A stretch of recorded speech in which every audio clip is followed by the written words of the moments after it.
ఎవరు ఏం మాట్లాడుకుంటున్నారో ఎవరు ఇంత భార్య భర్తలు మాట్లాడుకున్నా వినాలన్న దుర్మార్గమైన ఆలోచన గత ప్రభుత్వం చేసింది.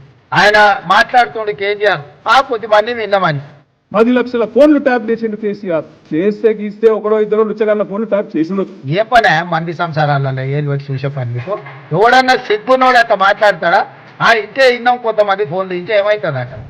ఎవడన్నా ఇట్లా బత్తగించి ఎవడన్నా మాట్లాడతాడా? ఇంటే ఏమవుతుంది? అదే అవుతుంది. చెర్లపల్లిలో చిప్పకూడి తినాల్సి వస్తుంది.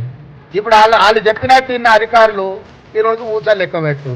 ఆయన అంతకంటే ముందే చెప్పినాం, వద్దురాని ఆయన వాళ్ళు దుర్మార్గులు, దోపిడీదారులు, దొంగలు, వాళ్ళ మాటలు విన్నారంటే మీరు జైలుకు పోతారు, మిమ్మల్ని తర్వాత తిరిగి కూడా చూడారండి. ఇవాళ కేసులలో ఇరుక్కున్న వాళ్ళని అయ్యో పాపం అని కూడా అంటలేరు. వాళ్ళు చేసినాం ఇట్లనే చేస్తాం. ఎవడు మాట్లాడతాడు? ఊర్లలో ఆవారగాడు మాట్లాడతాడు, తాగుపోతాడు మాట్లాడతాడు. గట్నే చేస్తాం, మేము బజార్లో బట్టలు ఇప్పుకొని తిరుగుతాం. అయితే ఏందని ఊర్లలో అనరు? ఎవడంటారు? తాగుపోతాడు, తిరిగిపోతాడు అంటాడు. గట్ల మేము ఇట్లనే ఉంటాం. ఊర్లో ఎవరైనా పెద్ద మంచి పిలిచారా, ఇది మంచిది కాదురా నాయన, పద్ధతి మార్చుకో అంటే మేము ఇట్లనే ఉంటామా? ఏం నువ్వేంది నాకు చెప్పేది? సేమ్ కేటీఆర్ కూడా బర్తగించిన అచ్చో సాంబోతులాగా మాట్లాడుతుంది.